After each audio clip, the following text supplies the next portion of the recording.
Donc, j'inviterai maintenant Amadou Diallo, étudiant au 3e cycle de l'École de gestion de l'Université de Sherbrooke, qui vient nous parler un petit peu de son histoire.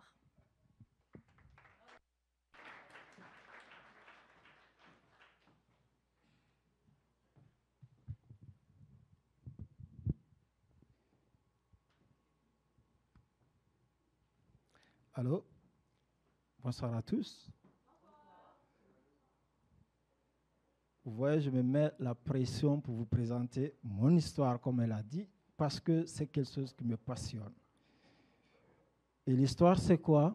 C'est une histoire dont les Africains vivent il y a plus de 60 ans aujourd'hui.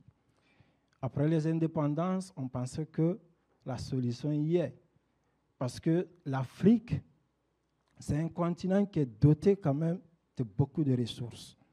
Mais jusque-là, les problèmes s'empirent. Alors, aujourd'hui, je vais vous parler d'un phénomène connu, mais dans un contexte peu différent. Le phénomène, c'est quoi? C'est l'insécurité alimentaire, la sous-alimentation, la malnutrition. Ce phénomène s'aggrave dans ce continent en lien avec ce qu'on appelle l'exploitation minière.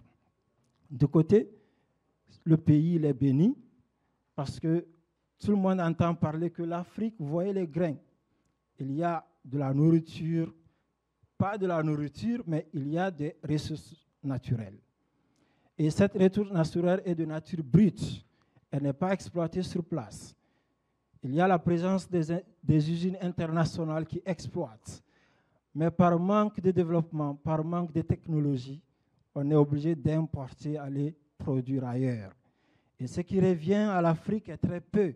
Et ça n'arrive pas à compenser les besoins dont nous avons en Afrique. Alors, les statistiques disent que malgré il y a une abondance de ressources naturelles, il y a quand même 112 millions d'enfants qui n'arrivent pas à avoir 3 repas par jour. J'espère que vous avez eu vos repas par jour aujourd'hui. Moi, je n'ai même pas encore mangé. Il se peut. Et c'est un phénomène que vivent beaucoup d'enfants, beaucoup de familles en Afrique. Je pense que ça doit changer. Et avec ma modeste contribution et ce que les autres vont faire, on espère que ça ira. La sous-alimentation augmente plus de 21% selon les statistiques. Et ces anomalies deviennent très graves. Il y en a plusieurs anomalies qui engrainent le pays et l'Afrique aujourd'hui. Moi, j'en ai vécu un. On a des ressources naturelles, on a la présence des institutions internationales, européennes, chinoises, américaines, comme vous le savez tous. Mais on n'a pas d'infrastructure, il n'y a pas de route.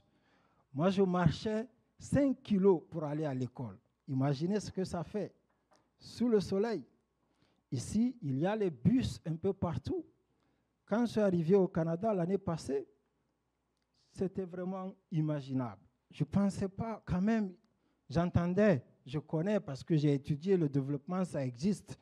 Mais l'abondance des bus à tout moment, dans tous les coins, nous souffrons ce phénomène en Afrique. 5 kilos pour aller au collège pour un enfant, à moins de 2 heures du temps pour faire un aller-retour dans ma journée. Je n'avais pas besoin de faire de sport, comme madame va présenter après moi, parce que je fais le sport tous les jours. Vous voyez ce qui se passe. Alors, la sous-alimentation engraine l'Afrique de 2013 à 2023. Les statistiques des Nations Unies montrent que ça ne fait qu'augmenter. Ça ne diminue pas. Et le monde évolue. Vous voyez la carte de l'Afrique. Partout, il y a rouge. Ça veut dire qu'on est en présence de crise alimentaire. Et puis, à l'état d'urgence. Ce n'est pas des niveaux bas, c'est à l'état d'urgence. Presque toute l'Afrique subsaharienne subit les mêmes phénomènes. Vous voyez les traits, ça veut dire qu'il y a des conflits. Parce que si les gens ne mangent pas, ils sont frustrés. S'il n'y a pas de transport, il n'y a pas de voie de route, vous marchez sous le soleil, vous devenez frustré. Alors ça provoque assez de conflits en Afrique. Par contre, il y a quand même un don de ciel. Il y a une panoplie de ressources. Regardez avec moi, il n'y a pas un seul pays en Afrique où vous ne trouverez pas une ressource naturelle. Ce n'est pas vous qui avez donné ça, ce n'est pas moi, c'est un don de Dieu. Je pense qu'on doit l'exploiter afin que ces pays-là survivent au moins un peu. Moi, je vais vous parler spécifiquement de mon pays, la Guinée, d'où je viens. La Guinée, c'est juste là où il y a le pointeur. Vous voyez avec moi, c'est écrit de l'aluminium. Je ne sais pas si vous savez ou si vous avez entendu parler de la Guinée, le pays de Sékou Touré, celui qui a fait monter les idées d'indépendance. Dans ce pays, l'aluminium, ça ne finit pas, j'espère. Parce que nous sommes aujourd'hui, pendant la colonisation et après, ça s'exploite.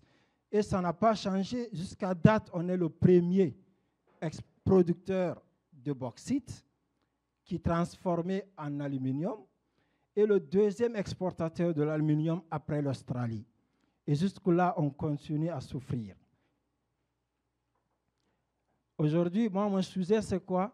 C'est de voir l'impact que ça cause, l'exploitation minière, l'effet que ça fait sur la population locale.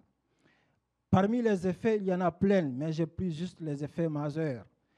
La fertilité du sol diminue. Lorsqu'on fait de l'agriculture aujourd'hui, ça ne donne pas parce que les usines sont en train d'exploiter.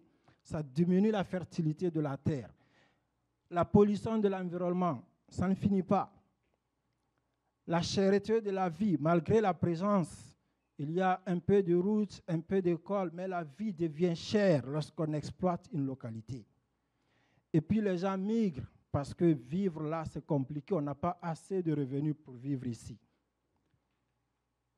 Alors, moi, je vais faire ce qu'on appelle l'évaluation d'impact et je vais utiliser une méthode PSM.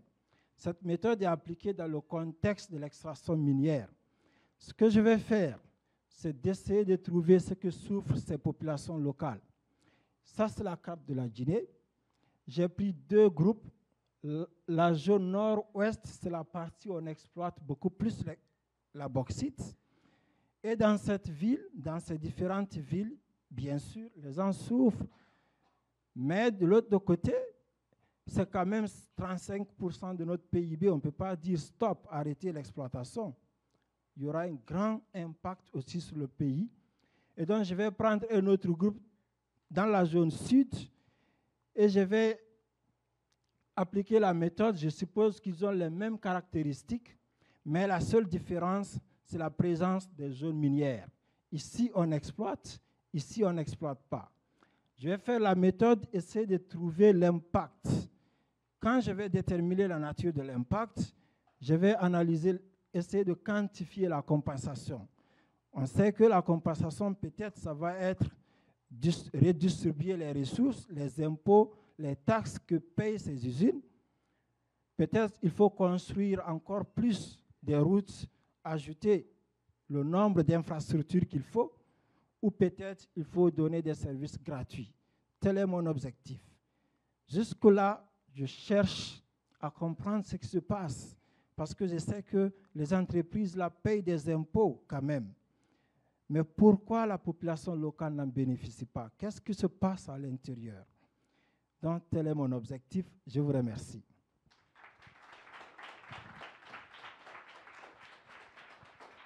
Merci. On va avoir le temps pour une question.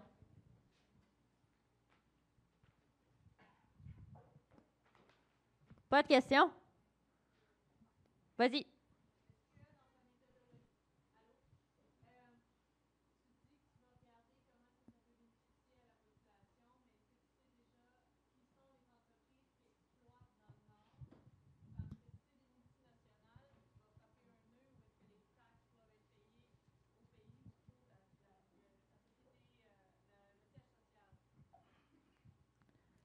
Merci pour votre question. Dans cette zone, au niveau du ministère des Mines et des Géologies, on peut retrouver toutes les entreprises qui interviennent. Tous les impôts qui sont payés et toutes les taxes, les impôts qui sont payés peuvent être répertoriés au sein de ce ministère. Et de l'autre côté, il y a le ministère des Impôts qui est là. Donc, il y a les moyens pour connaître ce qui est payé et qui interviennent. Ce qu'on ne maîtrise pas beaucoup au niveau de l'État, parce que tout le problème regorge les institutions locales, c'est la redistribution de ces impôts. Est-ce que ça va dans les bénéfices de la population locale ou ça en va dans leur poste peut-être, on ne sait jamais. Il faut aller collecter ces informations, aller aussi collecter au niveau des populations locales les effets que ça leur donne et essayer de quantifier dans le modèle. Je vous remercie. Merci, merci.